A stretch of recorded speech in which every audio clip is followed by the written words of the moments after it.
आदरणीय श्रोतागण, सादर नमन। आशा करता हूँ आप स्वस्थ एवं प्रसन्न मुद्रा में होंगे। आज मैं आपके समक्ष प्रस्तुत हुआ हूँ श्रीमद् भगवद गीता के विषय में दो प्रश्नों को लेकर। पहला प्रश्न है, क्या इस ग्रंथ का अध्ययन करने से व्यक्ति के अंदर ऐसा वैराग्य पैदा होता है कि वह घर बार त्याग कर देता है? दूसरा प्रश्न, क्या इस ग्रंथ का अध्ययन जीवन काल में न करने वाले व्यक्ति की मृत्यु पर इसका दान कर देने से उस व्यक्ति को मुक्ति मिल जाती है? आइए चलते हैं पहले प्रश्न की ओर।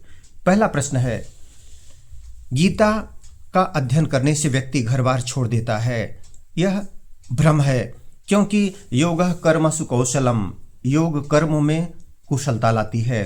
योग समत्वम, योग मुच्यते, योग विषमता को त्याग कर समता लाती है। और महात्मा गांधी ने कहा है कि जब भी मैं जीवन की चुनौतियों से, संघर्षों से परेशान हो जाता था तो दौड़कर गीता माता के पास पहुंचता था, मुझे समाधान न मिला हो ऐसा कभी नहीं हुआ।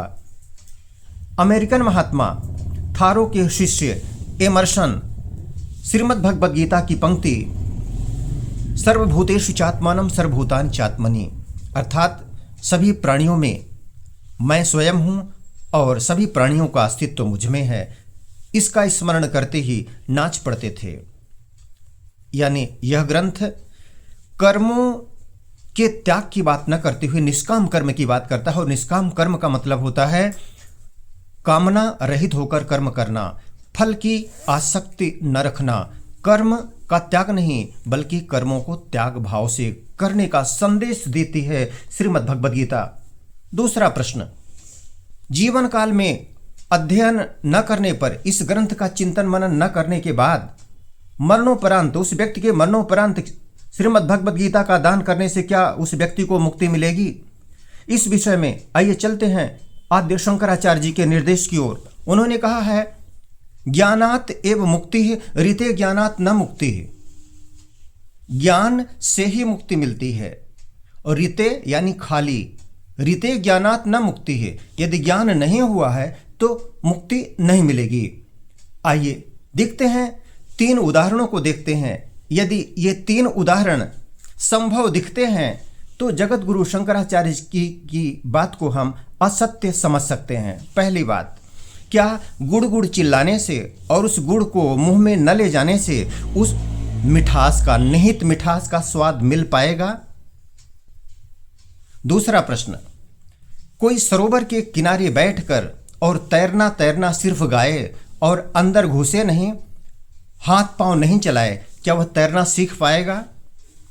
तीसरी बात, किसी भी व्यक्ति को सुश्रुत की जो शल्य क्रिया की पुस्तक है दे दिया जाए और वह पढ़ ले और करे ना, प्रैक्टिकल रूप से करे ना, तो वह व्यक्ति क्या किसी का ऑपरेशन, शल्य क्रिया सिर्फ पढ़ने मात्र से कर सकता है? तीनों प्रश्नों के उत्तर हैं नहीं। उसी तरह से जीवन काल में जिसने ग्रंथ का अध्ययन नहीं किया, श्रवण या पाठन नहीं किया, उस पर मनन नहीं किया, चिंतन नहीं किया, निधिध्यासन नहीं किया, जीवन में चरितार्थ नहीं किया, उतारा नहीं, उस व्यक्ति के मरणोपरांत इसका दान करने से हो सकता है कि लोग अध्ययन करें तो कुछ पुण्य के फल उस व्यक्ति के हिस्से में चले जाएं, लेकिन मुक्ति की गारंटी यह पुस्तक नहीं दे सकती। इसलिए इस उदाहरण के द्वारा मेरा निवेदन सिर्फ यही है कि इस अद्भुत ग्रंथ को, जिसका अनुवाद 578 विश्व की 578 भाषाओं से ज़्यादा भाषाओं में विश्व ने इसका अनुवाद किया है, कुछ बात तो होगी। कुछ बात है कि हस्ती मिटती नहीं हमारी, कुछ धर्म मजहब से हटकर कुछ ऐसा कुछ तो इसमें है।